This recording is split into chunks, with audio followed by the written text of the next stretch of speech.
Bismillahirrahmanirrahim. Assalamualaikum warahmatullahi wabarakatuh. Kembali bersama saya Dr. Rado Yendra, tentunya bersama Radio Institut. Kita akan kembali tampil ya, menayangkan tentang pembahasan riset-riset artikel yang sangat luar biasa, yang selalu bermunculan setiap tahun. Telah kita buktikan untuk tahun 2025 saja begitu banyak model-model peluang yang sangat baik yang dapat kita pahami.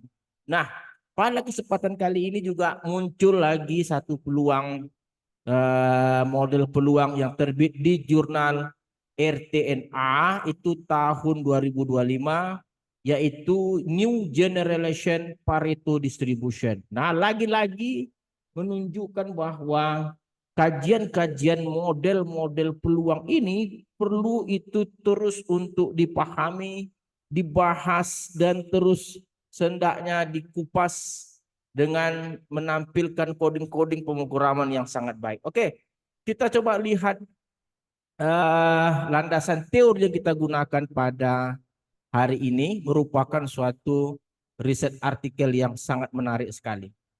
Oke, kita jumpai dalam suatu jurnal RTNA itu terbit tahun 2025, tepatnya Juni 2025.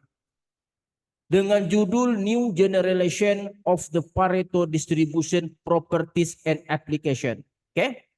Dalam riset artikel ini kita jumpai satu model peluang yang disebut dengan SMP Pareto Distribution atau SMPP.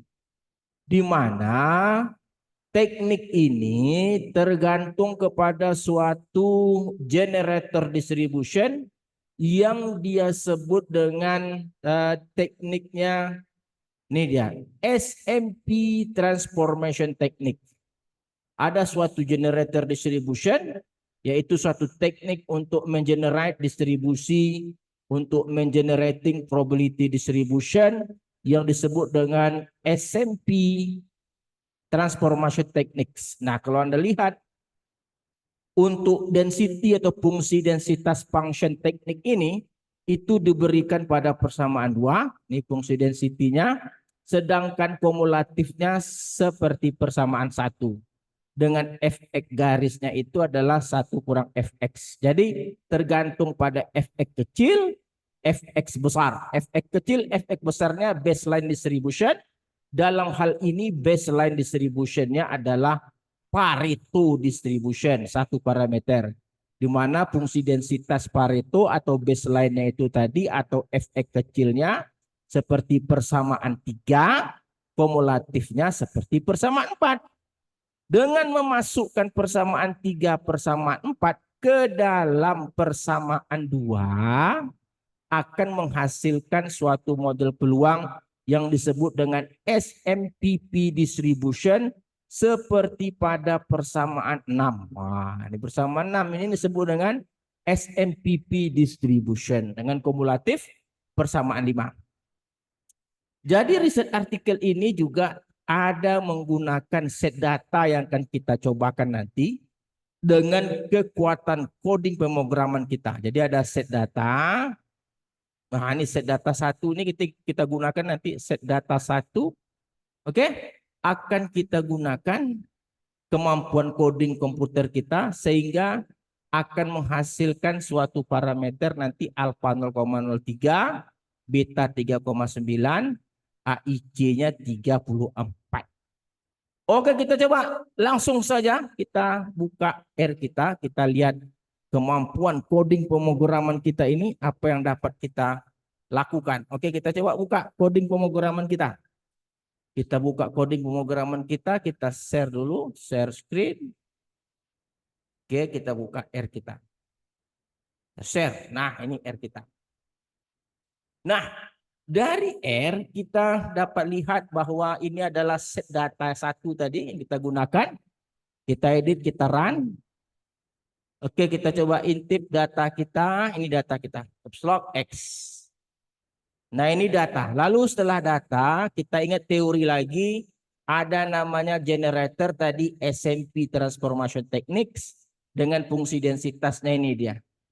Oke, ada satu parameter satu yaitu alfa. Ini kumulatif.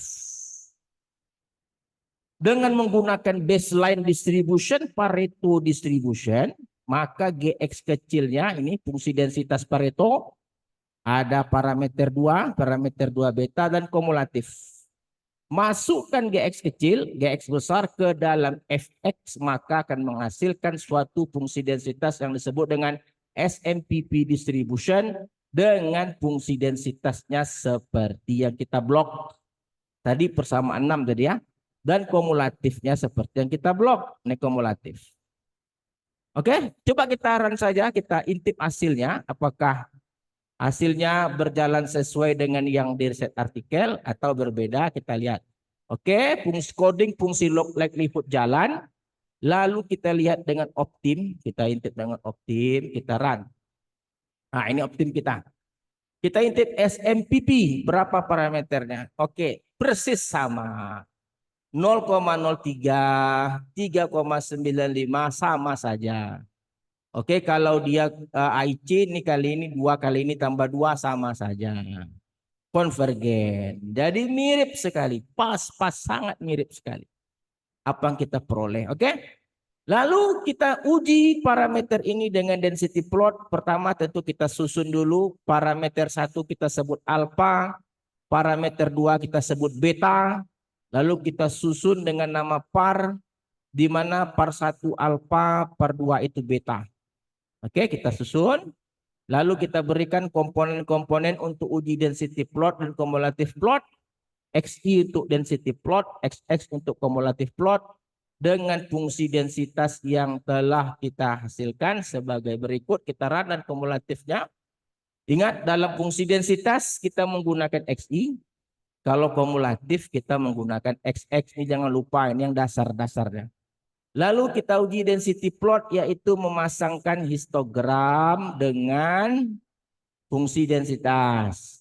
Kalau kumulatif plot, kumulatif hampiran dengan kumulatif model. Kita runkan. Kita